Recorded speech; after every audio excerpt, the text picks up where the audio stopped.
Assalamualaikum warahmatullahi wabarakatuh. Innal hamdalillah nahmaduhu wa nasta'inuhu wa nastaghfiruh wa na'udzu billahi min shururi anfusina wa min sayyiati a'malina. Man yahdihillahu fala mudilla lahu wa man yudlil fala hadiya lahu. Asyhadu an la ilaha illallah wahdahu la syarika lahu wa asyhadu anna Muhammadan abduhu wa rasuluh. Allah Ta'ala fi kitabihil karim, ya ayyuhalladzina amanu taqullaha haqqa tuqatih wa la tamutunna illa wa antum muslimun. Amma ba'd. Ibu-ibu dan bapak sekalian, alhamdulillah kita bersyukur kepada Allah atas limpahan karunia dan nikmat yang Allah berikan kepada kita. Dan pada pagi hari ini yang biasanya kita membahas kitab Riyadhus Shalihin, tapi karena permintaan dari panitia kita membahas tentang menyambut bulan Ramadan. Karena memang ibu sekalian, bulan Ramadan adalah bulan yang sangat luar biasa, mempunyai keistimewaan yang sangat agung sekali, ibu sekalian.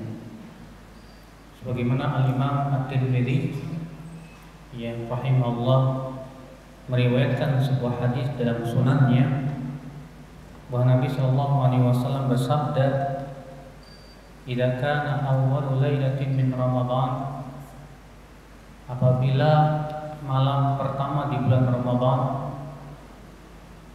"Suffidati syayatin maradatul jin," maka setan-setan, yaitu jin-jin yang jahat, akan diikat, kata Rasulullah SAW. Wa ghulqat abwabun niran, dan akan ditutup pintu-pintu api neraka. Wa futihat abwabul jannah, dan akan dibuka pintu-pintu jannah, ya pintu-pintu surga.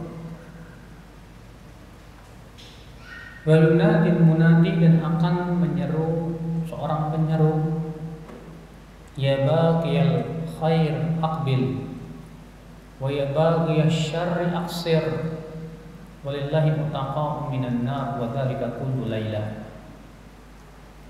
Bahkan akan ada, kata Rasulullah SAW, penyeru yang akan menyeru, "Wahai yang menginginkan kebaikan, kemarilah, dan wahai yang menginginkan keburukan, kurangilah." Dan Allah memerdekakan dari api neraka ya hamba-hambanya, dan itu terjadi di setiap malamnya. Hadis ini ibu sekalian menunjukkan akan keagungan bulan Ramadan, karena di bulan tersebut berarti kebaikan-kebaikan itu diberikan kemudahan oleh Allah Subhanahu wa taala. Demikian pula keburukan-keburukan itu ya dikunci atau dipersempit jalannya.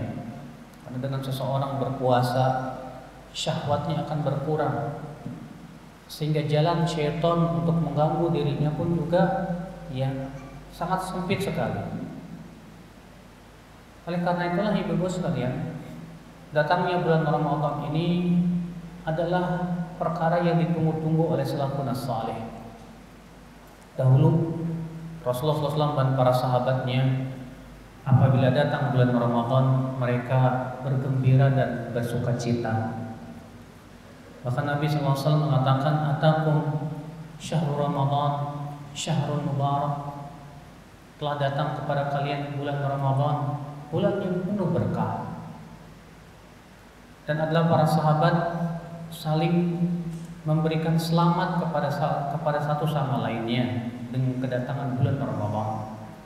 Makanya ya, sunnah sebelum Ramadan itu ibu-ibu sekalian adalah untuk saling memberikan tahniah. Tahniah itu selamat ya. Selamat dengan datangnya bulan Ramadan. Adapun bermaaf-maafan sebelum Ramadan itu tidak ada contohnya ibu-ibu sekalian. Adapun ya hadis yang tersebar di masyarakat yang disebutkan katanya malaikat Jibril berkata kepada Rasulullah SAW, ya, bahwa hai Muhammad, abaikan puasa orang yang sebelum Ramadan belum minta maaf sama istrinya, sama orang tuanya, sama kerabatnya. Ini hadis yang palsu, Ibu, dibuat-buat orang yang tidak bertanggung jawab. Dan itu ya tidak pernah diucapkan oleh Rasul Shallallahu Alaihi Wasallam. Maka dari itu tidak ada satupun riwayat dan hadis yang menyebutkan ibu-ibu sebelum Ramadan kita disyariatkan maaf-maafan. Karena minta maaf itu kata para ulama disyariatkan ketika kita berbuat salah kepada seseorang, segera kita minta maaf. Makanya Nabi Shallallahu Alaihi Wasallam bersabda dalam riwayat Bukhari dan Muslim, "Man kana indahu madlamatun li akhihi." Siapa yang pernah berbuat zalim kepada saudaranya, falyatahallal minhu al-yawm. Hendaklah ia minta maaf sekarang juga. Ya, sekarang juga minta maaf kata Rasulullah SAW. Qabla an yakuna samata dinar wa dirham. Sebelum nanti pada hari kiamat kita akan bayar dengan dirham dan dinar. Nah ini ibu sekalian, karena banyak kaum muslimin punya keyakinan disyariatkan maaf-maafan sebelum Ramadan. Sebagian kaum muslimin juga ibu-ibu ada yang punya keyakinan ya untuk bagi ke kuburan ya sebelum Ramadan. Di kuburan ibu-ibu mereka kumpul-kumpul tuh ya. Hal ini termasuk perkara yang dilarang oleh Nabi Sallallahu Alaihi Wasallam. Kenapa? Karena Nabi Sallallahu Alaihi Wasallam bersabda, "La tattakhidhu qabri 'idan." Jangan kamu jadikan kuburanku ini sebagai 'id. Ya, apa itu 'id? Kata Syekh Abdul Qadir Al-Munawi dalam kitab beliau Al-Faidul Qadir Syarh Jami' Shaghir, yang dimaksud jangan kalian mengambil kuburan sebagai 'id. Artinya jangan kalian mengunjungi kuburan tersebut dalam waktu yang telah ditentukan dan berkumpul di sana, baik itu seminggu sekali atau sebulan sekali atau setahun sekali, sebagaimana disebut Eid al-Fitr, Eid al-Adha. Disebut dengan Eid al-Fitr kenapa? Karena ia berulang setahun sekali di setiap tanggal 1 Syawal. Maka Nabi SAW mengatakan, "La tattakhidhu qabri 'idan." Jangan kamu jadikan kuburanmu sebagai 'id. Itu yang dikunjungi di waktu yang telah ditentukan dan berkumpul di sana. Maka mengkhususkan ibu-ibu sekalian ziarah kubur dan berkumpul di kubur di sana itu sebelum Ramadan atau setelah Ramadan, ini jelas masuk di dalam larangan Rasulullah Sallallahu Alaihi Wasallam. Ziarah kubur tidak ditentukan waktunya oleh Nabi Sallallahu Alaihi Wasallam. Nabi hanya bersabda, "Zurul kubur, fa innaha tudzakirukum al-akhirah." Berziarah kuburlah, karena ziarah kubur itu mengingatkan kalian kepada kehidupan akhirat. Maka Rasulullah tidak pernah mengatakan ziarah kuburlah setiap Jumat, atau Rasulullah mengatakan ziarah kuburlah setiap Senin, atau Rasulullah mengatakan ziarah kuburlah seminggu sekali. Enggak. Maka justru Nabi SAW melarang untuk menjadikan kuburan sebagai Eid yang dikunjungi di waktu yang telah ditetapkan dan di sana orang-orang berkumpul. Nah ini ibu sekalian, maka ini perkara-perkara yang tidak disyariatkan ibu ya sebelum kita menghadapi bulan Ramadan ini. Mungkin ibu bertanya, lalu apa yang disyariatkan Ustaz sebelum datangnya bulan Ramadan? Sebelum datangnya bulan Ramadan ibu, ada beberapa perkara yang hendaknya kita lakukan. Apa itu? Yang pertama yaitu mempelajari tentang fikih puasa. Bagaimana sih fikih puasanya Nabi SAW? Ya, apa syarat-syaratnya, syarat-syarat wajibnya puasa? Apa rukunnya puasa? Bagaimana adab-adab dalam berpuasa? Ini penting kita pelajari. Sehingga pada waktu itu kita betul-betul paham gitu. Bagaimana kita bisa mendapatkan puasa yang besar di sisi Allah Subhanahu wa taala. Ada orang ketika bulan Ramadan datang dia nggak mau peduli dengan mempelajari tentang fikih puasa. Akhirnya apa, Bu? Ya, terkadang dia melakukan perbuatan yang sebetulnya itu bisa menghilangkan pahala puasanya. Contoh misalnya ada orang puasa tapi berdusta jalan terus. Dia berpuasa tapi bergibah dia tidak tinggalkan. Sedangkan Nabi SAW bersabda, "Malam yada' qaula zur wal amala bih." Siapa yang tidak meninggalkan berkata dusta dan terus mengamalkannya, falaisa lillahi hajatun fi an yada'a ta'amahu wa syarabahu. Maka Allah tidak membutuhkan puasa dia. Allah nggak butuh. Ya. Orang yang tidak belajar puasa terkadang dia melakukan perbuatan yang bisa mengurangi pahala puasanya. Seperti apa? Seperti melakukan perbuatan-perbuatan yang tidak bermanfaat. Ya, Imam Rasulullah bersabda dalam riwayat Tirmidzi, kata Rasulullah SAW apa? Laisa siyam minal akli wa syurbi. Bukanlah puasa itu sebatas menahan diri daripada makan dan minum, bukan. Wa innamas siyam anil lagwi war rafath. Akan tetapi hakikat puasa itu kata Rasulullah SAW apa? Itu menahan diri dari perbuatan lagun. Apa lagun, Bu? Lagun itu sesuatu yang tidak ada manfaatnya. War rafath, dan dari ucapan-ucapan yang tidak baik. Iya. Ada orang lagi puasa, ngabuburit yuk, ngabuburit. Ibu tahu nggak ngabuburit itu? Ngabuburit itu biasanya orang pergi kemana gitu, ya sambil menunggu waktu apa? Di waktu berbuka. Kalau saya waktu kecil dulu, kalau ngabuburit biasanya pergi ke sawah. Sekarang mas sawahnya udah jadi pabrik. Iya. Kalau saya waktu kecil dulu itu masya Allah masih banyak sawah, masih banyak kebun. Iya. Kalau waktu kecil saya biasanya pergi ke sawah, bawa tikar, sambil tiduran. Iya. Pergi ke kebun karet, bikin bola bekel. Ya dari apa? Getah karet gitu kan. Sama aja lah, yang penting biar cepet lah rasanya bulan Ramadan itu. Mungkin kalau anak-anak sih ya silakan aja. Tapi kalau kita yang dewasa menghabiskan waktu untuk hal-hal seperti itu nggak bagus. Hal seperti itu justru bisa mengurangi ya pahala ibadah puasa kita. Karena ibu-ibu sekalian sudah saya sebutkan tadi hadisnya, bahwa hakikat berpuasa itu adalah meninggalkan perbuatan yang sia-sia. Ternyata ketika kita sedang berpuasa, yang sia-sia saja disuruh untuk ditinggalkan, apalagi yang sifatnya maksiat. Iya. Jadi gimana dong Ustaz? Saya senang main game. Kayaknya kalau main game itu, masya Allah, rasa waktu puasa itu cepat berlalu. Memang sih, ya.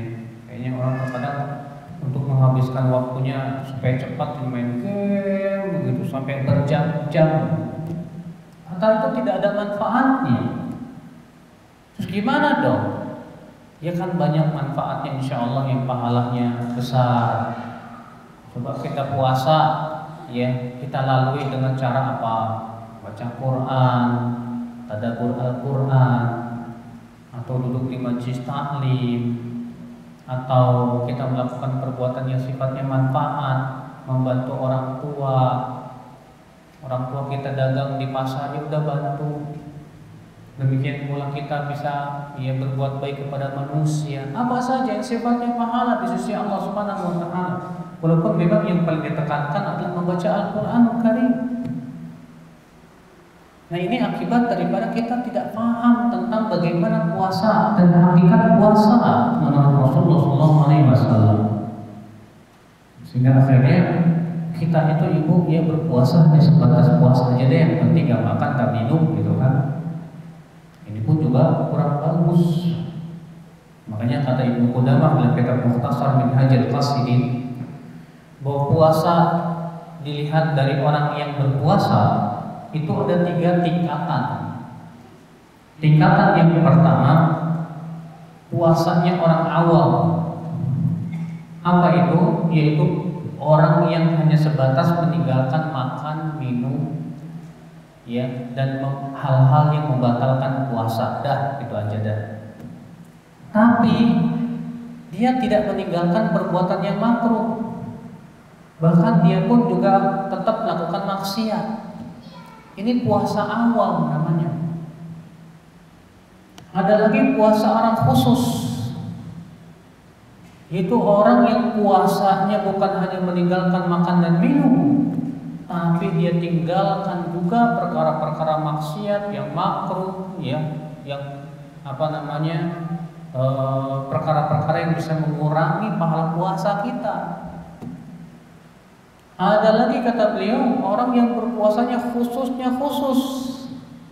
itu puasanya habis waktunya untuk beribadah kepada Allah Subhanahu wa taala. Dan ini subhanallah hanya orang-orang yang diberikan oleh Allah kekuatan, sehingga dia bisa melewati puasa dengan seperti itu. Ibu sekalian, nah ini kewajiban pertama Pak Bu yang hendaknya kita lakukan sebelum bulan Ramadan, yaitu kita betul-betul mempelajari tentang fikih puasa. Yang kedua, yang hendaknya kita lakukan sebelum Ramadan datang, Ibu, yaitu kita, Ibu sekalian, berusaha untuk membersihkan hati kita dari kotoran-kotoran dosa. Kenapa? Karena di bulan Ramadan ini adalah bulan yang penuh ibadah, yang penuh karunia dan penuh Masya Allah pahala yang luar biasa. Maka ibadah di bulan Ramadan itu dilipat gandakan oleh Allah. Sementara kita tidak akan mampu untuk melaksanakan ibadah kecuali apabila hati kita bening, ibu-ibu sekalian.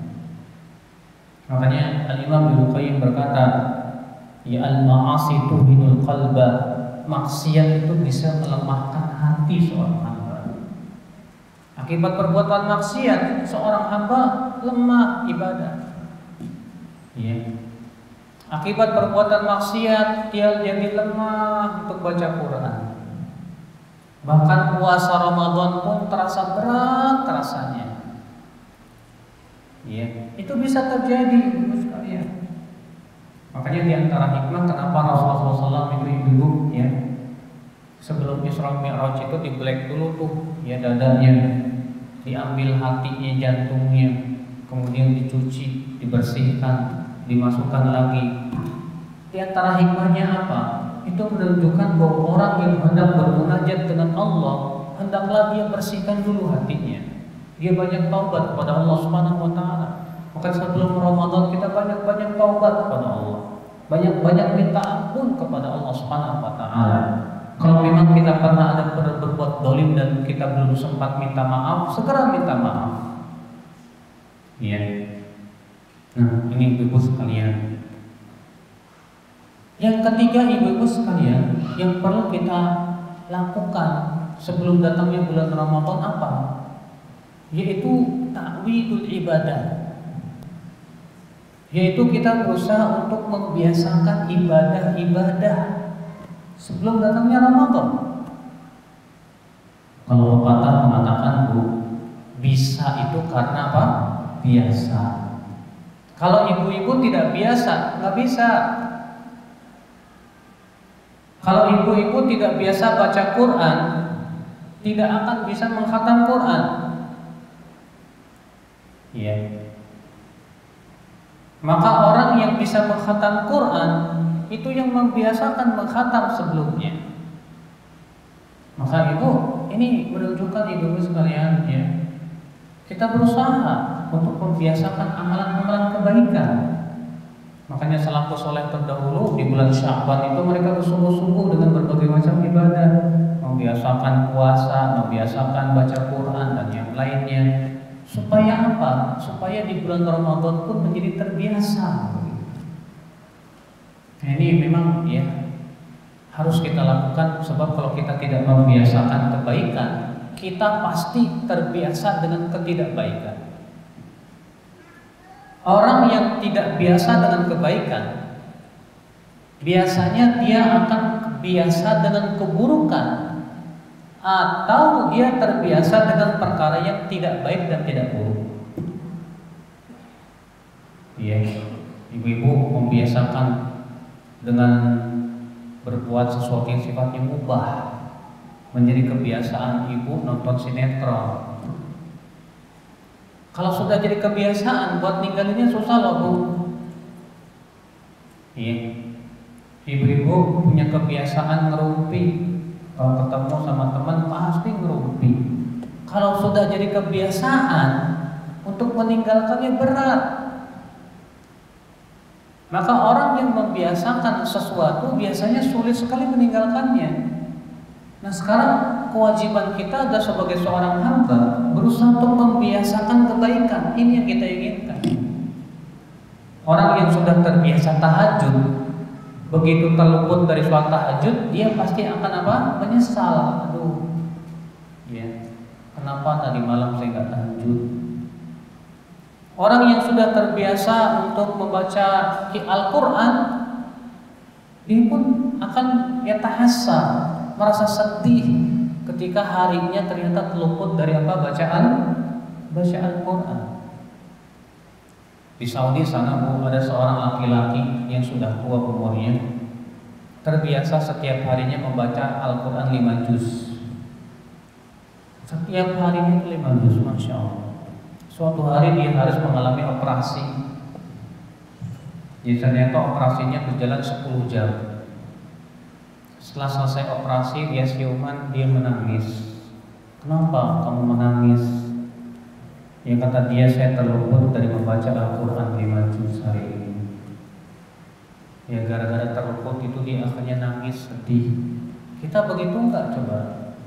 Ketika kita terluput dari kebaikan, dari sedekah, dari baca Quran, dari sholat tahajud, kira-kira kita sedih enggak sih? Atau kita malah gembira? Iya. Nah kalau kita terbiasa di atas kebaikan, justru kita akan merasakan kenikmatannya. Nah sebelum Ramadan, coba deh kita biasain. Mulai biasakan kalau kumpul jangan merumpi. Ya, biasakan kalau kumpul kita berbicara tentang ilmu, tentang hal-hal yang bermanfaat. Biasakan ibu-ibu ya, waktu-waktunya digunakan untuk berzikir, subhanallah, alhamdulillah, la ilaha illallah, Allahu akbar. Sehingga pada waktu itu insya Allah di bulan Ramadan pun kita jadi terbiasa gitu. Terbiasa. Iya. Kemudian ibu-ibu sekalian, yang kelima, yang keempat, yang hendaknya kita lakukan ibu-ibu sekalian sebelum datangnya bulan Ramadan, yaitu kita berusaha untuk memotivasi diri supaya dengan datangnya Ramadan ini kita semangat yang ingin mendapatkan ampunan dari Allah Subhanahu wa taala. Caranya bagaimana, Bu? Caranya kita coba baca, apa sih keistimewaan puasa di bulan Ramadan? Apa sih keistimewaan di bulan Ramadan? Sehingga kita dengan datangnya bulan Ramadan itu kita jadi senang gitu. Ada enggak orang yang ketika datang bulan Ramadan dia malah sedih? Ada. Ya. Kenapa? Karena memang selama hidupnya dia senangnya maksiat. Karena dia ada senangnya maksiat, dengan datangnya Ramadan, ya nggak bisa ninggalin maksiatnya gimana? Ya, dengan datangnya Ramadan, dia merasa sedih. Kenapa? Karena dia berikan punya kebiasaan kuliner. Tahu nggak kuliner, Bu? Ya, doyan makan, Bu. Ya, hari ini jadwal bikin kue ini, besok jadwal bikin kue itu, besoknya lagi, wah pokoknya sampai-sampai warung-warung yang enak-enak Jakarta apal. Senangnya kuliner. Jadi pas Ramadan mikir, ya nggak bisa makan lagi gue. Yeah. Jadi akhirnya bang sedih. Ada lagi orang yang sangat terkagum-kagum dengan badannya yang indah, ya. Karena dia sedang latihan binaraga, badannya masya Allah. Pas datang bulan Ramadan dia mikir, ya nanti saya nggak bisa latihan secara maksimal dong. Nanti tubuh saya tambah kurus dong. Nanti gini dan gitu dong. Nah, datangnya Ramadan malah bukan disambut dengan gembira gitu loh. Tapi datangnya bulan Ramadan malah disambut dengan sedih. Ya. Ya, bulan Ramadan biasanya rezeki saya seret, susah. Gimana nih? Nah, inilah ibu-ibu sekalian motivasi duniawiyah. Seseorang ketika lebih mencintai dunia, dia akan mundur dari akhirat. Dia akan kurang cintanya kepada kehidupan akhirat. Karena hati kita ini, Ibu, seperti bejana, kata Rasulullah SAW. Di dalam hadisnya Rasulullah bersabda, "Inna fid dunya inna lillahi aniyah." Ya, sesungguhnya Allah memiliki bejana-bejana di muka bumi ini. Dan bejana-bejana Allah itu hakikatnya siapa? Qulubul mu'minin, hatinya orang yang beriman. Ibu, kalau ibu punya bejana, ibu isi sesuatu dan penuh dengan sesuatu, dia tidak akan menerima yang lainnya. Kalau ibu isi tanah, ya penuh dengan tanah, tidak akan menerima yang lain. Kalau ibu isi air, kemudian ibu isiin arak, airnya akan keluar. Kalau ibu isi batu, ya, kemudian diisi air, airnya akan keluar. Demikian pula orang yang mengisi hatinya dengan cinta dunia, cinta akhirnya keluar. Semakin besar cinta dunianya, cinta akhirnya semakin banyak yang keluar. Semakin bejana hati kita dipenuhi dengan cinta dunia, akhirnya cinta akhirat pun pergi. Akhirnya ia tidak lagi mengharapkan akhirat, tidak mengharapkan pahala. Puasa pun karena ada keuntungan dunia doang. Kamu kok puasa, tumben? Iya, biar sehat. Oh, rupanya semangatnya pas kalau ada sehat doang. Iya. Nah ini ibu-ibu sekalian, maka jangan penuhi bejana hati kita dengan cinta dunia. Sebab orang yang memenuhi bejana hati kita dengan dunia, kita akan berbalik dari kehidupan akhirat. Ibu cinta nggak sama ibadahmu? Hah? Cinta nggak? Cinta, Ustaz. Alhamdulillah. Ibu cinta puasa? Rutin kan puasa Senin Kemisnya? Enggak sih, Ustaz. Ibu, kalau ada orang yang tidak puasa Senin Kemis itu bukan berarti nggak cinta, Bu. Bukan berarti nggak cinta. Bisa jadi karena ada sesuatu yang menghalanginya. Seorang sahabat yang mulia yang bernama Abdullah bin Mas'ud mengatakan apa? Beliau itu, Abdullah bin Mas'ud, Ibu, jarang puasa sunnah. Beliau mengatakan, "Idza sumtu da'uftu 'anis shalah." Kalau aku berpuasa, aku akan lemah dari melakukan sholat. Dan sholat lebih aku sukai daripada puasa. Rupanya Abdullah bin Mas'ud sibuk waktu-waktunya dengan sholat.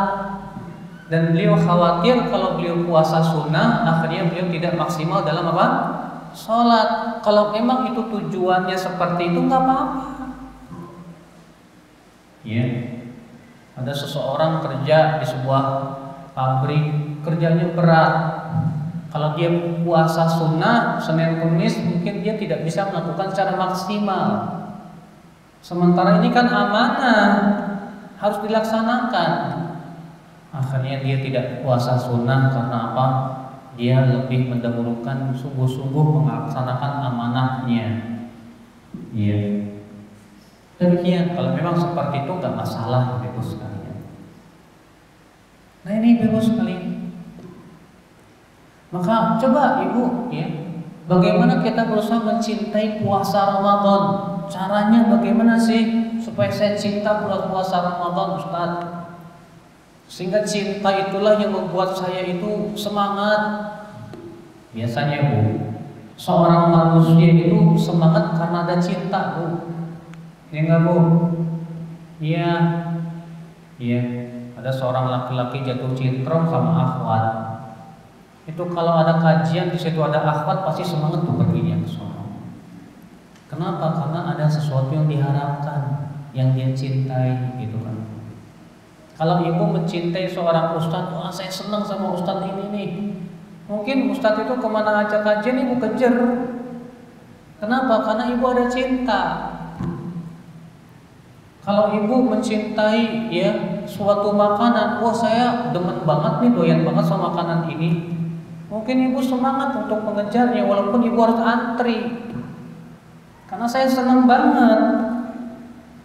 Nah sekarang kalau kita tidak ada rasa senang, tidak ada rasa suka, yang ada keterpaksaan Ibu. Iya. Ibu tidak ada rasa cinta di hati ibu untuk duduk di majelis taklim. Pasti untuk datang ke majelis taklim juga malas. Kalaupun datang ya mungkin dipaksa suami. Ayolah ngaji, kamu jangan di rumah aja. Ya deh, akhirnya terpaksa deh datang ke majelis taklim karena keterpaksaan. Kenapa? Karena tidak ada rasa cinta di hati. Makanya kata Ibnu Qayyim Bu ya, cinta itu motor penggerak kehidupan. Seseorang itu bergerak karena adanya cinta. Ada orang semangat cari duit, kenapa Bu? Karena cinta duit. Ada orang begitu semangat untuk meraih kedudukan, kenapa Bu? Karena cinta kedudukan. Maka kalau kita mencintai puasa Ramadan, pasti dengan datangnya Ramadan ini, wah senang, gembira rasanya. Semangat ibu-ibu sekalian. Kenapa? Karena dia cinta kepada Ramadan. Nah yang kita inginkan adalah menumbuhkan rasa cinta ini Bu kepada bulan Ramadan ini. Penting sekali ya. Bagaimana kita bisa mencintai Ramadan? Yang pertama, cobalah kita lihat bagaimana keistimewaan yang terdapat di bulan Ramadan. Apa sih keistimewaannya Bu? Di antaranya hadis yang sudah saya sebutkan tadi. Di bulan Ramadan itu kata Rasulullah, setan-setan diikat, pintu-pintu surga dibuka, pintu-pintu neraka ditutup. Setiap malamnya Allah memerdekakan hambanya dari api neraka. Ya. Di antaranya Ibu Rasulullah bersabda, "Lis-shaimi farhatan." Orang yang berpuasa itu kata Rasulullah SAW diberikan oleh Allah dua kegembiraan. Kapan? Farhatun inda fitri, gembira ketika berbuka. Wa farhatun inda liqa'i rabbi, gembira ketika bertemu dengan Allah Subhanahu wa taala. Lihat Bu ya, yang paling nikmat tuh Bu, pas di saat mau berbuka puasa Bu. Ya. Apalagi kalau berbuka puasa bersama-sama sama keluarga, sama teman-teman, Masya Allah. Makanya ibu-ibu kalau mau berbuka puasa, oh senang nih, ya. Bahkan ibu-ibu dari jam 2 udah masak apa kali ya. Yang jelas oh banyak banget. Terkadang dalam masalah ini juga kita berlebih-lebihan Bu. Ya, ketika berbuka puasa itu ternyata tujuan kita memuaskan dan balas dendam. Ini pun gak bagus sebetulnya. Tapi itulah kegembiraan. Rasulullah mengatakan farhatun inda fitri. Orang yang berpuasa itu gembira ketika berbuka. Gembira ketika Idul Fitr. Wa farhatun inda liqa'i rabbih, dan ini yang paling besar, gembira ketika bertemu dengan Allah Subhanahu wa taala. Iya. Masya Allah ibu sekalian. Kemudian ibu sekalian yang di antara keistimewaan Ramadan apalagi Bu? Di antara keistimewaan bulan Ramadan ibu sekalian, ya bahwa orang yang berpuasa itu Bu, ternyata bau mulutnya itu di sisi Allah lebih wangi dari minyak kasturi loh Bu. Kata Rasulullah SAW, wala khalufu famis sha'im atyabu 'indallahi min rihil misk. Sungguh kata Rasulullah SAW, bau mulutnya orang yang berpuasa lebih wangi di sisi Allah daripada minyak kasturi yang paling wangi. Masya Allah. Ya, luar biasa pahalanya ibu sekalian. Apalagi keistimewaan bulan Ramadan ibu sekalian. Di antara keistimewaan bulan Ramadan ibu sekalian, untuk meraih ampunan dari Allah itu mudah sekali. Makanya Rasulullah SAW mengatakan, walillahi mutaqa minan nar wa dzalika kullu lailah. Allah setiap malam bulan Ramadan itu memerdekakan hamba-hambanya dari api neraka. Setiap malam, bayangkan Bu, Allah memerdekakan hamba-hambanya dari api neraka. Masya Allah ibu sekalian. Adapun hadis yang tersebar di masyarakat bahwa Ramadan terbagi menjadi 3. 10 pertama ampunan, 10 kedua rahmat, 10 ketiga pemerdekakan dari api neraka. Ini hadis lemah Bu. Karena di dalam sanadnya ada seorang orang yang dhaif, lemah, yang bernama Ali bin Zaid bin Jud'an. Itu tidak bisa dijadikan hujjah.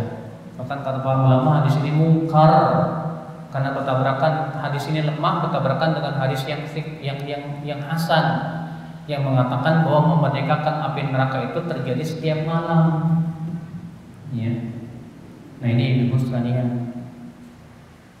Maka bayangkan ibu, ternyata di bulan Ramadan untuk mendapatkan kesempatan gitu Bu, ya, untuk mendapatkan kesempatan itkun minan nar mudah, diselamatkan dan dimerdekakan dari api neraka. Ya Allah, subhanallah ibu sekalian. Ya. Kemudian di antara keutamaan ibu sekalian bulan puasa apalagi, bahwa di bulan puasa ini ibu, pahala itu dilipat gandakan oleh Allah Subhanahu wa taala. Karena itu waktu yang mulia, dan para ulama mengatakan apabila amal itu bertabrakan dengan waktu yang mulia, bertepatan dengan waktu yang mulia, maka itu amal solehnya dilipat gandakan oleh Allah, pahalanya di sisi Allah Subhanahu wa taala. Masya Allah ibu sekalian. Iya. Nah ini ibu, jadi kita berusaha memotivasi diri kita untuk bisa mencintai bulan Ramadan. Karena orang yang mencintai Ramadan Bu, itu asalnya dari iman. Iya. Orang yang mencintai bulan Ramadan, cintanya itu karena Allah dan karena iman. Tapi orang yang membenci bulan Ramadan itu menunjukkan kurang keimanannya, bahkan tidak beriman kepada Allah Subhanahu wa taala. Kemudian ibu-ibu sekalian, perkara yang kelima yang hendaknya kita lakukan sebelum bulan Ramadan apa Bu? Yaitu menempa kesabaran. Ya. Dan hendaknya ibu tahu bahwasannya kesabaran di bulan Ramadan itu memang harus lebih ekstra lagi. Maka di bulan Ramadan adalah ayyamus sabr kata para ulama. Bulan Ramadan itu hari-hari penuh kesabaran. Bagaimana tidak? Di waktu siang itu yang biasanya kita makan, minum, kita nggak boleh makan, nggak boleh minum, nggak boleh jima. Iya. Dalam keadaan perut kosong, terkadang kan orang yang lagi perutnya kosong Bu, mudah marah. Iya. Coba aja kalau ibu lagi lapar, kemudian suami ibu nyebelin, oh marah. Demikian pula kalau kita sedang puasa, mudah terpancing emosi. Kenapa? Lapar masalahnya. Kalau lagi lapar itu aduh, maunya marah-marah aja. Nah disitulah kita diuji kesabaran kita untuk tidak marah gitu. Iya, perutnya keroncongan, badannya lemas, aduh. Apalagi kalau orang yang punya penyakit mah tubuh, kalau lagi puasa Ramadan udah nggak bisa ngapa-ngapain. Ya, orang yang punya penyakit mah kronis itu biasanya rata-rata kalau lagi puasa Ramadan udah lemas aja di waktu siang tuh, gak ada tenaga udah. Memang butuh kesabaran. Nah, kita langsung berpikir, ya, saya harus sabar ini. Gimana cara sabar? Ingat yang pertama, bahwa kesabaran kita di bulan Ramadan itu manfaatnya besar sekali. Iya. Pertama, orang yang bersabar pahalanya tidak akan diberikan oleh Allah dengan batasan. Allah berfirman, "Innama yuwaffas sabiruna ajrahum bighairi hisab." Sesungguhnya orang-orang yang sabar itu diberikan pahala dengan tanpa balasan, dengan tanpa batasan, kata Rasulullah, kata Allah Subhanahu wa taala. Makanya Ibu, puasa itu kata Rasulullah SAW ibadah khusus untuk Allah. Allah berfirman, kullu amal ibni Adam lahu. Setiap amalan anak Adam itu untuk dirinya, illa shaum, kecuali puasa. Fa innahu li, karena puasa itu untuk aku, kata Allah. Wa ana ajzi bi, dan aku yang langsung memberikan balasan kepadanya. Masya Allah. Gak apa-apa deh, saya sabar sebentar untuk menyenangkan Allah. Ya, kita berpikir Ibu, kalau saya nggak sabar, nggak puasa, ngeri juga. Kalau sabar di dunia ada manfaatnya kan Bu, tapi kalau sabarnya di neraka, wow, nggak ada manfaatnya Bu. Dalam nggak apa-apa, lebih baik saya sabar di dunia daripada saya sabarnya di neraka. Cuma nggak makan doang kok. Di negeri kita itu alhamdulillah Bu, diberikan oleh Allah kemudahan. Puasa cuma paling lama 12 jam. Coba deh ke Ibu kalau ke Saudi di pas musim panas, kalau Ramadan di pas musim panas tuh ngeri Bu. Di musim panas itu Bu, siangnya 16 jam. Derajat Celciusnya sampai 50 derajat Celcius. Ngeri benar deh.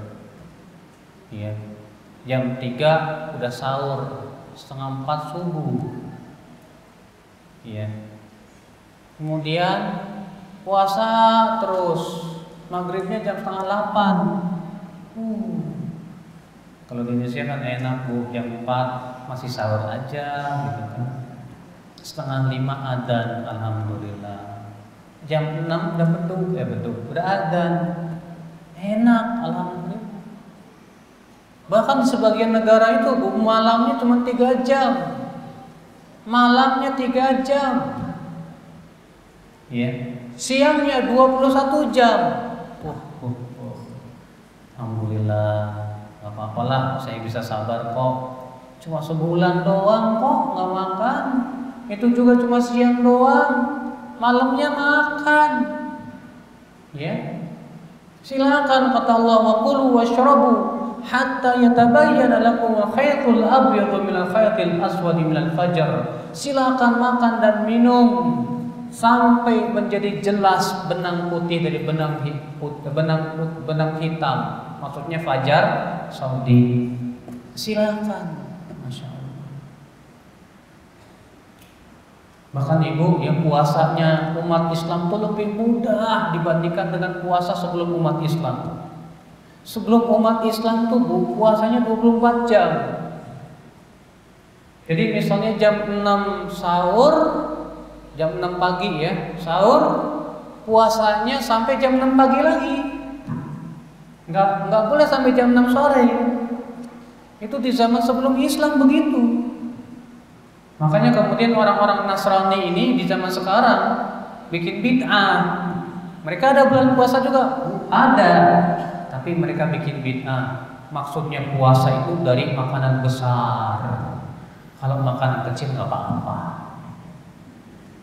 Saya dulu waktu SMP ya punya teman orang Kristen tuh, ya Kristen Protestan. Terus dia bilang kami juga punya bulan puasa kok. Pas bulan puasanya dia, saya lihat minum susu. Kita bingung, kok ente katanya puasa kok minum susu sih? Oh enggak, kalau kami puasanya beda dengan kalian. Kalau menurut kami puasa itu nggak boleh dari makanan-makanan berat. Kalau makanan ringan nggak apa-apa. Dah, ya. Itu mau puasa ayakan kata orang Sunda. Ya. Kalau gitu mah ya Allah, tiap jam bisa ngemil. Ngapain puasa kalau gitu? Ya. Ini tidak pernah disyariatkan oleh Nabi Isa oleh Nabi Musa alaihissalam. Mereka membuat-buat ibadah. Maka ini ibu-ibu sekalian, alhamdulillah. Ternyata umat Islam diberikan oleh Allah kemudahan semudah-mudahnya. Puasa itu hanya dari terbit fajar sampai terbenam matahari. Alhamdulillah. Setelah terbenam matahari sampai terbit fajar lagi, silakan ibu makan, enggak? Ya. Alhamdulillah mudah.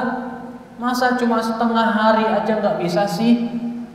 Ya 12 jam aja untuk sabar. Memang sih keroncongan sih Bu, tapi sabar aja lah insya Allah. Toh kalau menahan diri sampai jam 2 cuma 12 jam nggak sampai mati kok Bu.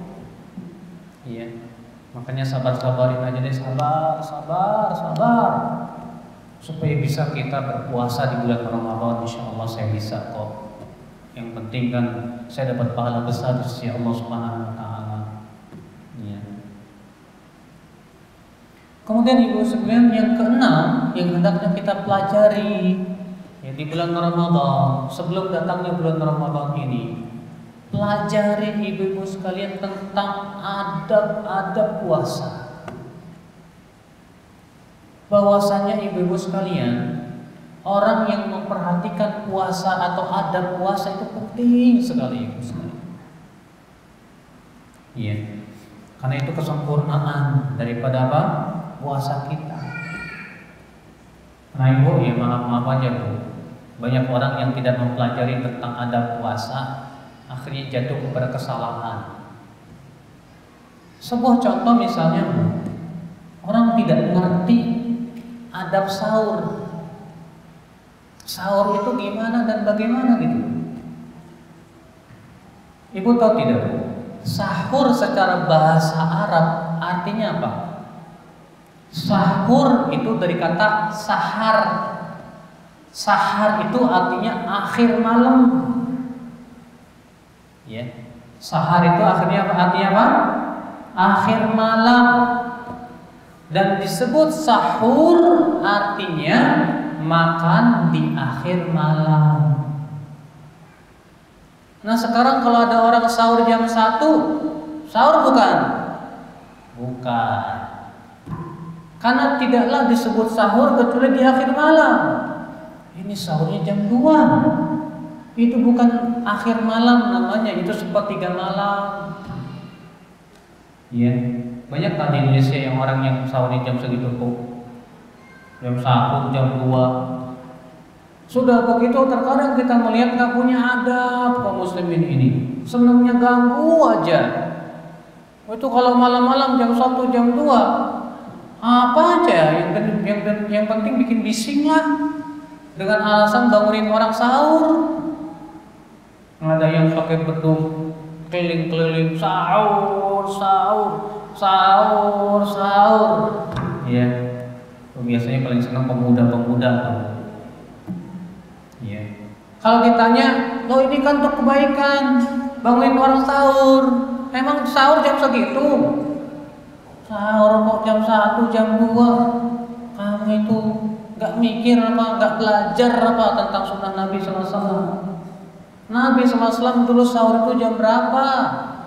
Disebutkan dalam Abu Dawud, Bu, ya, bahwasanya Anas bin Malik berkata, Zaid bin Sabit berkata, tasaharna ma'a Rasulullah SAW. Kami pernah bersahur bersama Rasulullah SAW. Lalu beliau bangkit untuk sholat subuh. Kemudian ditanya, hai Zaid, berapa jarak antara sahur dengan waktu subuh? Kata Anas bin Malik, sekitar membaca 50 ayat. Hanya 50 ayat. Kalau kita baca secara tartil nggak sampai 15 menit. Ada apa kemudian kita sahurnya jam 3, jam 2? Ini pertama menyelisihi secara bahasa Arab sendiri makna sahur. Yang kedua menyelisihi sunnah Rasul SAW. Ya. Dan terkadang ibu-ibu sekalian, masjid itu jadi tempat mengganggu orang kalau bulan puasa. Malam-malam habis buat apa? Nyanyi-nyanyi. Ya, bahkan bayangkan mereka baca Quran dengan dibagus-bagusin. Ngapain sih baca Quran harus pakai speaker gitu? Baca Quran kalau ganggu orang tuh nggak boleh. Dalam riwayat Abu Daud disebutkan bahwa Nabi SAW masuk ke masjid, dia dapati para sahabat sedang masing-masing sholat, ibu, dan masing-masing mengeraskan suaranya. Maka Rasulullah bersabda apa? Ala inna kullakum munajin rabbah. Ketahuilah setiap kalian sedang bermunajat kepada Rabbnya. Fala yajhar ba'dukum ala ba'din bi qiraatih. Janganlah sebagian kalian mengeraskan suaranya dengan bacaan Al-Quran. Mengganggu orang lain, mengganggu orang walaupun dengan baca Quran nggak boleh. Apalagi kalau baca Quran masa sampai jam 12 malam, bukannya nggak boleh, tapi dengan pengeras suara itu loh bisa mengganggu orang kan. Yang kedua juga bisa menimbulkan riya. Iya. Bahkan sebagian orang tuh kalau baca di speaker semangat, Bu, tapi kalau bacanya sendiri nggak semangat. Kenapa coba? Kalau dia ikhlas lillahi ta'ala, nggak pakai speaker pun semangat. Tapi kalau lagi pakai speaker baru semangat. Kenapa? Karena dengar orang. Nah ini kan subhanallah, sesuatu yang tidak layak masjid itu jadi tempat mengganggu orang di bulan Ramadan. Yeah. Nah inilah ibu-ibu sekalian akibat daripada kurang paham tentang adab-adab Ramadan. Ramadan bukan jadi ajang mengganggu orang, bukan. Tapi Ramadan jadikan ajang untuk mengikuti sunnah Rasul Sallallahu Alaihi Wasallam. Kita sibukkan dengan banyak puasa, dengan banyak baca Quran dan yang lainnya ibu-ibu sekalian. Yeah. Kemudian ibu-ibu sekalian, apa sih amalan-amalan yang sangat dianjurkan di dalam bulan Ramadan itu ibu-ibu sekalian? Ini juga yang penting kita ketahui, ibu. Ya. Selain puasa ya, kalau puasa memang sudah kewajiban ya, Bu ya. Tapi apa sih amal yang sangat ditekankan di bulan Ramadan itu, Bu? Di sana ada beberapa amal yang ditekankan di bulan Ramadan, Bu. Apa itu? Yang pertama, membaca Al-Quran. Ini sangat ditekankan di bulan Ramadan. Kenapa demikian? Allah berfirman, Syahrul Ramadan alladzi unzila fihil Quran. Bulan Ramadan adalah yang diturunkan padanya Al-Quran. Allah menyebutkan tentang keistimewaan Ramadan itu diturunkan Al-Quran. Maka Rasul dan para sahabat pun sibuk dengan baca Quran dan mempelajari Al-Quran. Ibnu Abbas berkata, "Kana Rasulullah SAW ajwadan nas wa kana ajwadu ma yakunu fi Ramadan hina yalqahu Jibril wa kana yalqahu fi kulli lailatin min Ramadan." Adalah Rasulullah SAW orang yang paling dermawan, dan beliau lebih dermawan lagi di bulan Ramadan dan ketika bertemu dengan Jibril. Dan beliau bertemu dengan Jibril itu setiap malam di bulan Ramadan untuk tadarus Al-Quran. Berarti Rasulullah SAW setiap malam itu baca Al-Quran, tadarus dengan malaikat Jibril. Beliau bacakan Al-Quran dan malaikat Jibril mendengarkan dan membenarkan, mendengarkan dan meluruskan. Iya. Itu ibu-ibu sekalian. Makanya kata Rasulullah SAW apa?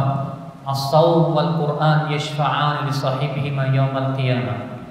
Kelak pada hari kiamat, puasa dan Al-Quran akan datang memberikan syafaat untuk pelakunya. Yaqulu saum, puasa akan berkata, ya Rabb, mana'tuhul aqla wa syahawat bin nahar fasyafi'ni fi. Ya Allah, aku telah mencegah ia dari syahwat makan dan minum dan syahwat yang lainnya di waktu siang. Berikan aku syafaat, berikan aku izin untuk memberikan syafaat kepada dia. Berkata Al-Quran, ya Rabb, mana'tuhun naum bil lail. Ya Allah, aku telah mencegah ia tidur di waktu malam demi membaca diriku. Maka berikan kepada dia syafaat. Masya Allah. Maka di bulan Ramadan itu ibu, ya, banyak fokuskan Al-Quran ya. Imam Malik bin Anas, ya, kalau datang bulan Ramadan itu majelis hadisnya tutup. Beliau sibukkan dengan Al-Quran sudah. Ya. Itu yang dilakukan oleh para sahabat dan para tabi'in dan para ulama salaf terdahulu. Bahkan disebutkan dalam satu riwayat Imam Syafi'i setiap hari bulan Ramadan khatam Quran. Gimana tuh? Ya. Ibu-ibu selama ini khatam Quran berapa hari sekali, Bu? Oh, sebulan sekali enggak juga. Setahun sekali juga enggak. Iya. Bayangkan Imam Syafi'i bisa mengkhatam Quran sehari semalam 30 juz. Walaupun tentunya yang sesuai dengan sunnah itu 3 hari itu yang paling cepat. Karena Nabi SAW bersabda kepada Abdullah bin Amr bin Al-As, khatamkan Quran setiap 40 hari sekali. Kata Abdullah bin Amr apa? Aku lebih kuat lebih dari itu ya Rasulullah. Kalau gitu khatamkan setiap 15 hari sekali. Kata Abdullah bin Amr, aku kuat lebih dari itu ya Rasulullah. Khatamkan kalau begitu setiap 7 hari sekali. Kata Abdullah bin Amr, aku kuat lebih dari itu ya Rasulullah. Khatamkan setiap 3 hari sekali. Kata Abdullah bin Amr, aku kuat lebih dari itu ya Rasulullah. Kata Rasulullah, tidak ada kebaikan orang yang mengkhatam Quran lebih cepat dari 3 hari.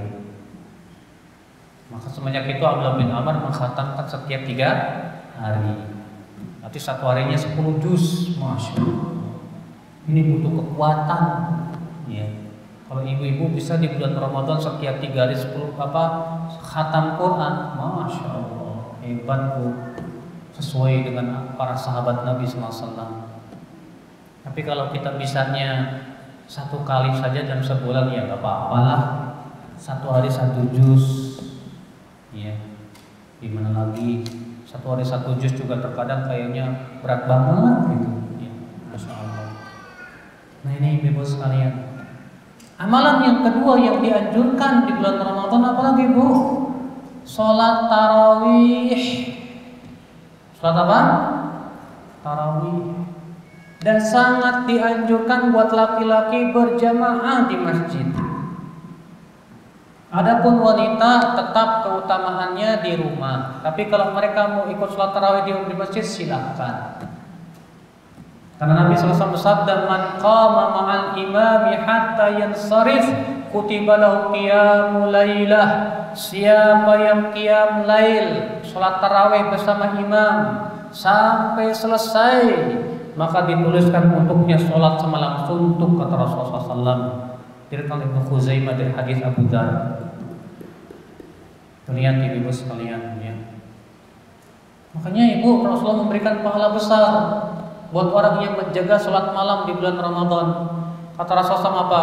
Man qama Ramadana imanan wahtisaban ghufira lahu ma taqaddama min dzambihi. Rawahu Bukhari wa Muslim. Siapa yang bangun malam di bulan Ramadan karena iman dan pahala, maka akan diampuni dosanya yang telah lalu. Masya Allah. Maka ibu usahakan bu, setiap malam kita sholat tahajud. Usahakan. Kalau kita tidak sholat tarawih di masjid, ya kita sholat di malam hari. Nggak masalah, nggak wajib kok sholat tarawih di masjid berjamaah, nggak wajib. Yang terpenting kita berusaha untuk menghidupkan malam dengan apa? Dengan sholat. Ya, di bulan Ramadan tersebut. Kalau ibu malas saya nanti aja malam jam 2 saya bangunnya sekalian tahajud di bulan Ramadan, nggak apa-apa, silakan. Ya. Nah ini ibu sekalian. Yang ketiga ibu, amalan yang sangat diutamakan di bulan Ramadan apa bu? Sedekah. Sedekah. Kata Ibnu Abbas dalam hadis yang sudah saya sebutkan tadi apa? Kana Rasulullah SAW ajwadan nas, wa kana ajwadu ma yakunu fi Ramadan hina yalqahu Jibril. Adalah Rasulullah SAW orang yang paling dermawan, dan beliau lebih dermawan lagi di bulan Ramadan. Tuh lihat. Jadi bu ya, kedermawanan Rasulullah itu meningkat di bulan Ramadan. Masya Allah. Kenapa demikian? Di antara hikmahnya kata Ibnu Rajab, karena sedekah itu apa bu? Pemadam api neraka. Sedangkan puasa itu perisai dari api neraka. Rasulullah mengatakan apa? As-sawmu junnah yajunnu bihal 'abdu minan nar. Puasa itu perisai yang memperisai dirinya dari api neraka. Sedangkan sedekah kata Rasul apa? Was-sadaqatu tudfi'ul khati'ah kama yudfi'ul ma'un nar. Sedekah itu bisa memadamkan dosa sebagaimana air memadamkan api. Sekarang bu, kalau ada kebakaran, ibu cuma punya perisai saja, nggak ada pemadamnya, kena. Atau nggak memadamkan tapi nggak pakai perisai, kena juga. Tapi kalau kita punya perisai, punya pemadam, luar biasa. Maka kita pun berusaha seperti itulah. Ya, bahkan disebutkan dalam hadis Nabi SAW, bu, di dalam surga itu kata Rasulullah ada kamar-kamar yang sangat istimewa, ibu sekalian. Yang bagian dalamnya terlihat dari luar, bagian luarnya terlihat dari dalam. Lalu para sahabat bertanya, ya Rasulullah buat siapa? Kata Rasulullah SAW apa? Liman at'amat ta'am wa aqabal kalam. Dalam satu riwayat wa adamas siyam wa shalla bil lail wan nasniyam. Itu buat orang yang memberikan makan, memperbagus ucapan, senantiasa berpuasa dan sholat malam. Bayangkan bu, ternyata kamar-kamar itu buat mereka yang terpenuhi ini, memberi makan, mengucapkan kata-kata yang baik, berpuasa dan sholat malam. Di bulan Ramadan ada semua itu. Siangnya kita puasa, malamnya sholat tarawih, maka kita gunakan dengan memberi makan, ya, bersedekah dan ucapan-ucapan yang baik, maka kita mendapatkan kamar-kamar yang istimewa dalam surga. Masya Allah.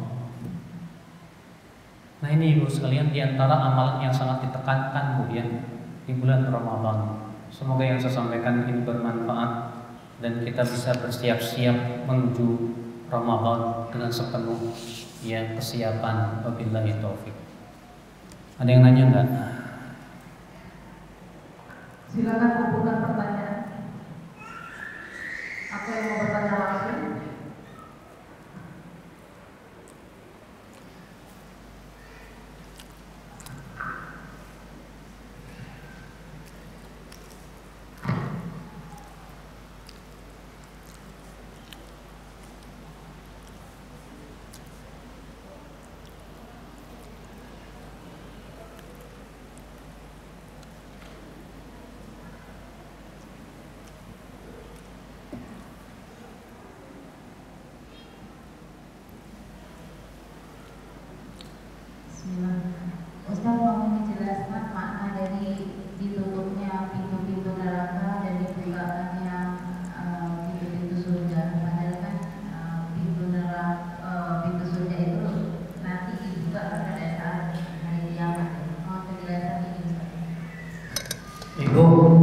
Kata siapa pintu surga dibuka cuma pintu hari kiamat doang?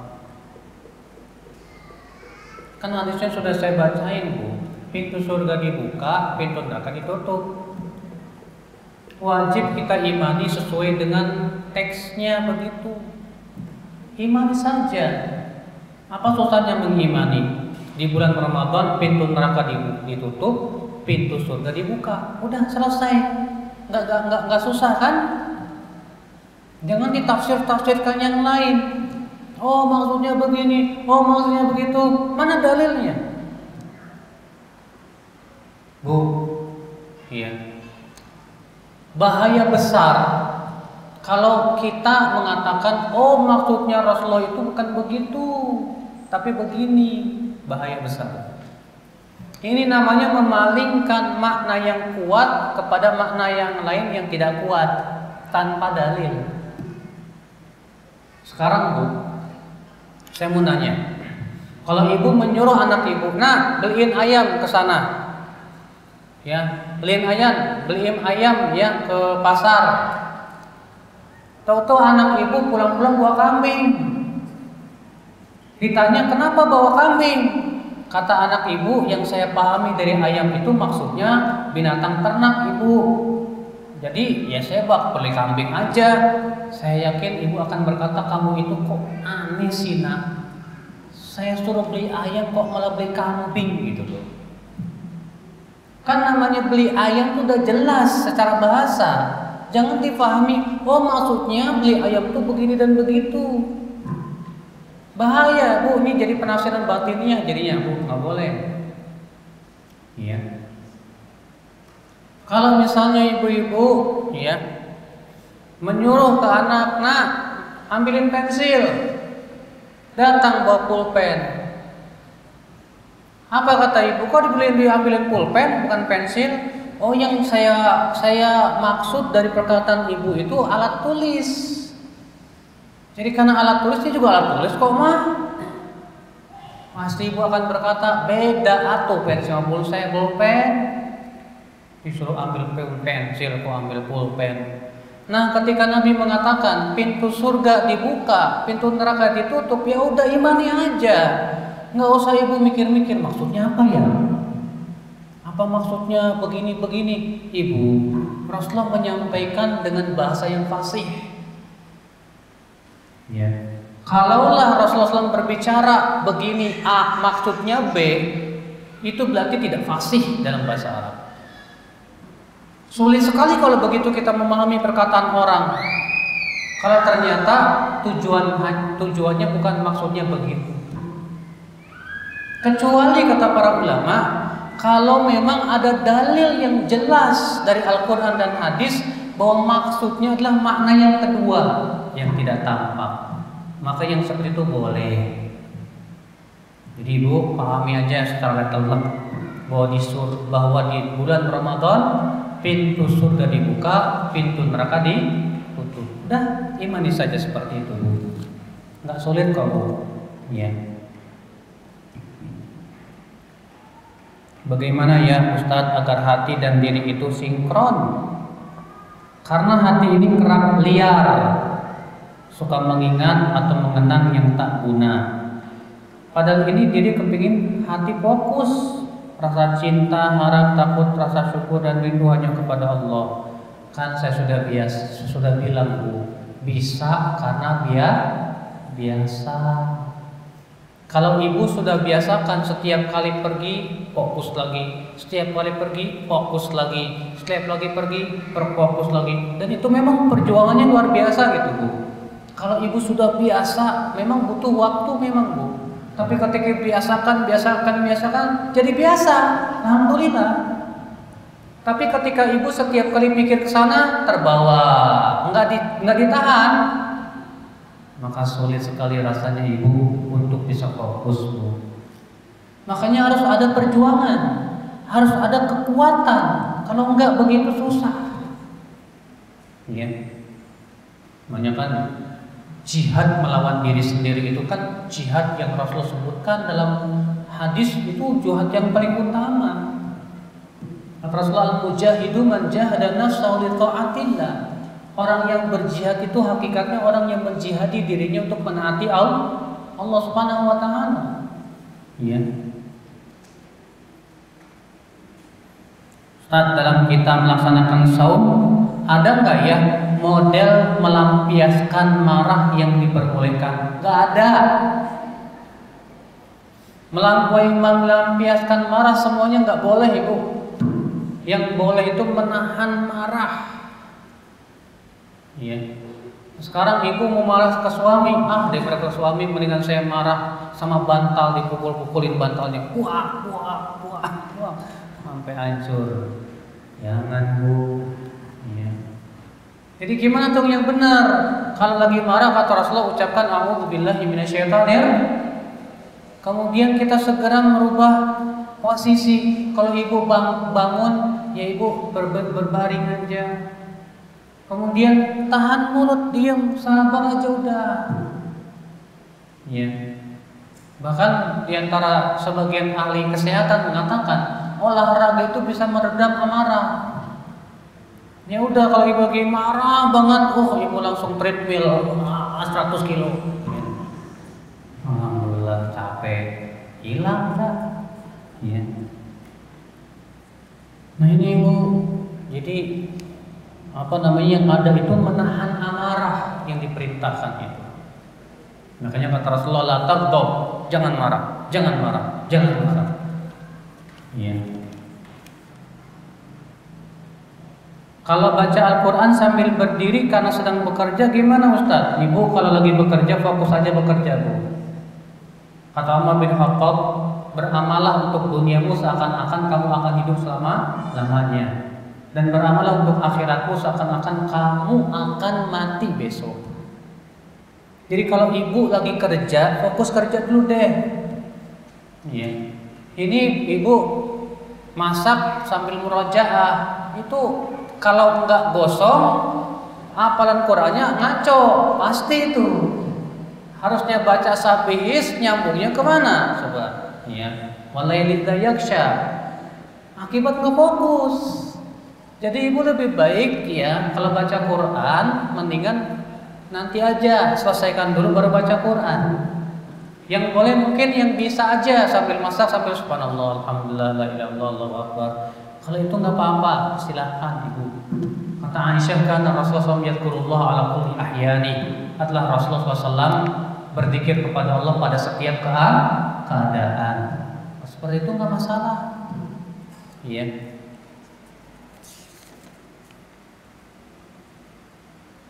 Bagaimana tentang hukum nisfu Sya'ban?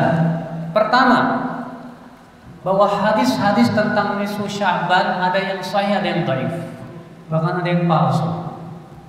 Adapun yang sahih, Rasulullah bersabda bahwa di malam nisfu Sya'ban Allah turun ke langit dunia, lalu Allah menengok hamba-hambanya dan Allah mengampuni dosa-dosa hambanya kecuali dua orang. Yang pertama orang musyrik, yang kedua orang yang sedang bertengkar dengan saudaranya. Maka ini tidak diberikan ampunan. Hadisnya sahih kata Syekh Al-Albani karena hadis-hadisnya banyak dan saling menguatkan. Maka dari itulah ibu-ibu ya, ini malam mulia. Betul, malam nisfu Sya'ban itu malam mulia. Tapi tidak ada satupun hadis yang menyebutkan tentang amalan tertentu di malam tersebut.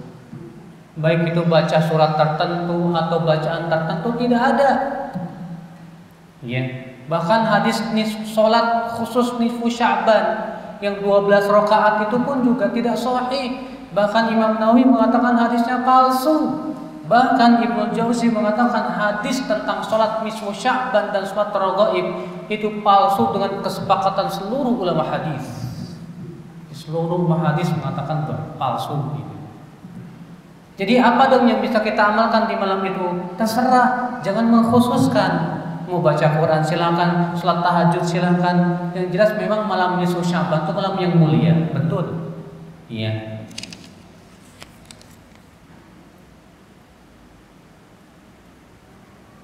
Ustaz, kalau habis sholat taraweh boleh nggak tahajud di tengah malam? Cukup.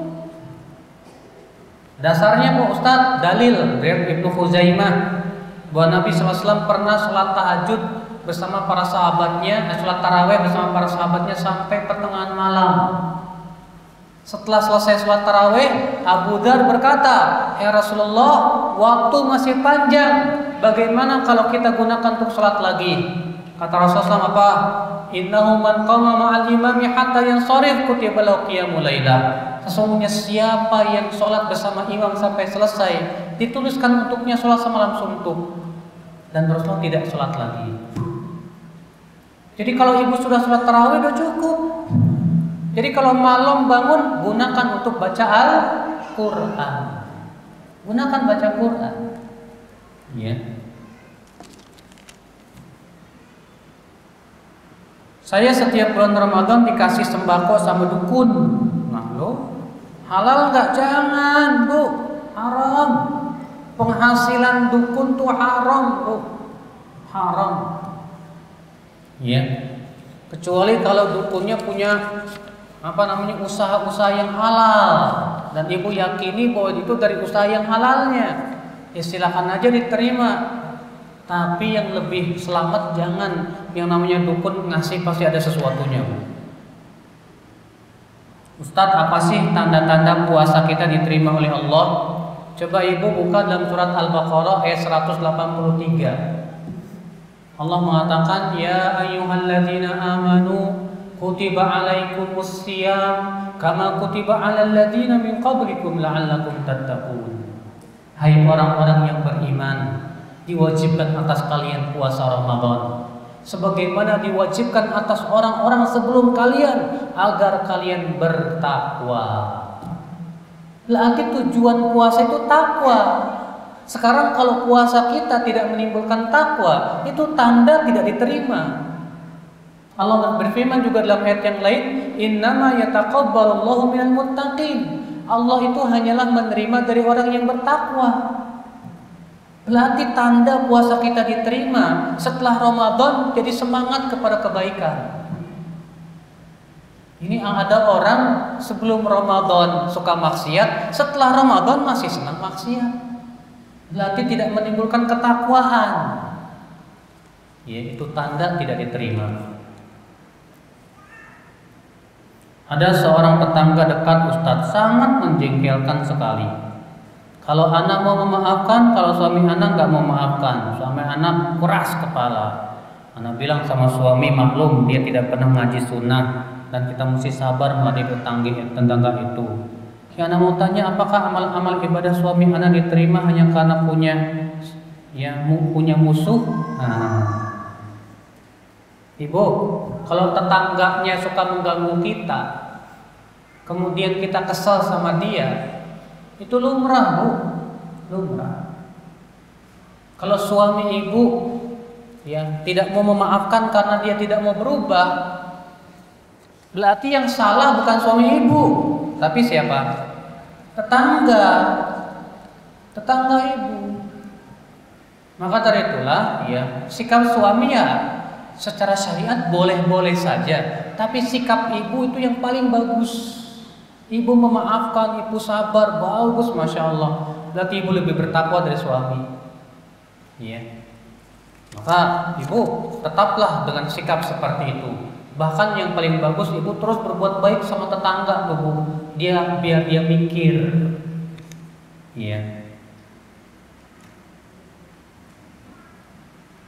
Kalau sejak akil balik dulu tidak terlalu fokus dalam membayar qada puasa Ustadz, sehingga tidak tahu pasti berapa jumlah puasa yang belum diqada. Bagaimana cara bayar qada puasanya? Gampang. Ibu balik umur berapa? Umur 12 tahun. Baik. Enggak mengqadanya berapa tahun? Hitung. Oh, saya udah semenjak saya ngaji sunnah saya mau qada Ustadz. Berarti ibu semenjak ngaji sunnahnya berapa tahun? Ya udah 10 tahun sih ngaji sunnah. Baik.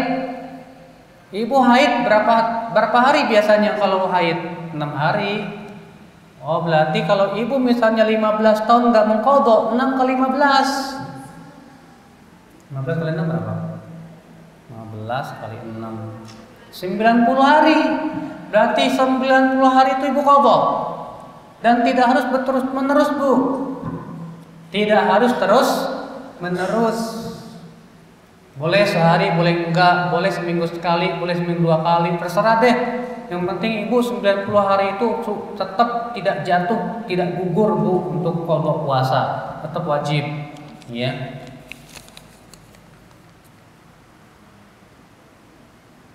Saya mengambil rumah dengan KPR bank yang ada ribanya. Karena bukan secara syariah, bagaimana untuk menghindari dan bebas dari riba, Ustadz? Ya, sedangkan angsuran masih lama. Ya kalau memang ternyata dulu waktu ngambil nggak tahu, sekarang baru tahu. Sementara kalau mau dijual juga malah kita pun juga pasti malah berakadnya riba juga. Ya udah, yang penting sekarang kita sudah taubat. Sekarang segera lunaskan kalau bisa. Udah terusin aja, Bu, tapi kalau bisa percepat. Doa buka puasa sesuai tuntunan Rasul yang saya gimana ya, Ustadz? Yang saya tahu hadis zahabadh dhama wabtallatil uruq wa thabatal ajr insyaallah. Adapun Allahumma lakasumtu wa bika amantu wa ala rizqika aftartu bi rahmatika ya arhamar rahimin. Dengan lafaz selengkap ini enggak ada asalnya dari Nabi. Yang ada itu dengan lafaz Allahumma lakasumtu wa ala rizqika aftartu, itu pun juga hadisnya dhaif. Ya.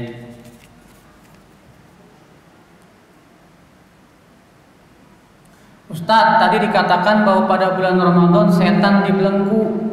Tapi kenapa ada yang manusia yang masih berbuat maksiat? Bu, sebab maksiat itu 2. Yang pertama hawa nafsu, yang kedua syaitan. Jadi manusia punya hawa nafsu tidak, Bu? Punya. Ini sebab, makanya sebab manusia berbuat maksiat itu 2. Dari dalam diri kita berupa hawa nafsu dan syahwat, dan dari luar berupa apa? Setan. Maka di bulan Ramadan sebab luarnya ini sudah nggak ada, tinggal sebab dalamnya. Apa itu? Hawa nafsu dan syahwat. Maka kalau orang mengikuti hawa nafsu dan syahwatnya di bulan Ramadan, biasanya di luar bulan Ramadan lebih lagi. Lebih lagi, Bu. Iya. Nah itu, Bu. Bagaimana sholat di rumahnya lebih utama, tapi bagaimana dengan sholat bersama imam dengan mengharapkan pahala yang begitu besar, Ustadz? Jadi yang lebih afdal mana ya, Ustadz? Ya, kalau wanita memang nggak dilarang sholat di masjid, silakan. Tapi Nabi mengatakan wa buyutuhunna khairul lahun. Rumah mereka lebih baik buat mereka. Iya. Maka kalau ibu misalnya lebih khusyuk di masjid daripada di rumah, maka tentu terkadang yang lebih afdol jadi tidak lebih afdol. Kalau ternyata itu lebih menguatkan hati kita. Misalnya, Ustadz, saya kalau di rumah saya sholat sendirian nggak bisa khusyuk, Ustadz. Saya bisanya ya gitu. Tapi kalau di rumah kayaknya saya bisa, di masjid saya bisa khusyuk. Silahkan ibu ke masjid. Barangkali itu jadi lebih utama pada waktu itu. Iya. Tapi ingat, jangan tabarruj ketika pergi ke masjid. Iya.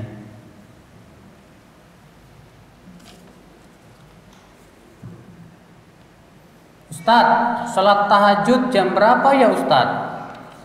Sholat tahajud itu, Bu, atau sholat malam dimulai dari ba'da isya sampai terbit fajar. Tapi yang paling utama dari semenjak sepertiga malam terakhir. Itu yang dilakukan oleh Nabi SAW. Ya, diperkirakan aja sendiri 3 malam terakhir jam berapa? Sekitar jam 2-an lah, Bu. Ada sebagian mengatakan, Ustadz, bagi wanita dianjurkan di masjid sholat tarawih karena termasuk syiar. Sekarang saya mau tanya, Bu, apakah syiar itu hanya sholat tarawih, sedangkan sholat berjamaah bukan syiar? Sholat berjamaah, sholat zuhur jamaah di masjid, sholat asar jamaah di masjid, sholat maghrib jamaah, sholat subuh jamaah, syiar bukan? Taib. Sekarang wanita lebih bagus mana? Sholat zuhur di masjid atau di rumah? Kalau yang wajib saja tetap yang paling utama di rumah, apalagi yang sunnah. Paham nggak, Bu? Sekarang sholat tarawih sama sholat wajib yang lebih utama mana, Bu? Hah? Mana yang lebih wajib, sholat tarawih atau sholat wajib? Tapi kenapa kemudian ada orang mengatakan kalau sholat wajib perempuan lebih utama di rumah, kalau sholat tarawih lebih utama di masjid? Mana dalilnya? Nggak ada dalilnya. Ya, kecuali kalau ada dalil yang jelas. Nabi menyuruh semua wanita baik haid maupun perawan pingit pergi ke sholat untuk sholat id. Jelas ada dalilnya. Ada. Ya. Jadi orang ustadz yang mengatakan bahwa sholat tarawih itu syiar, seakan-akan dia mengatakan sholat berjamaah di masjid yang lainnya bukan syiar. Kan lucu, Ibu. Ya.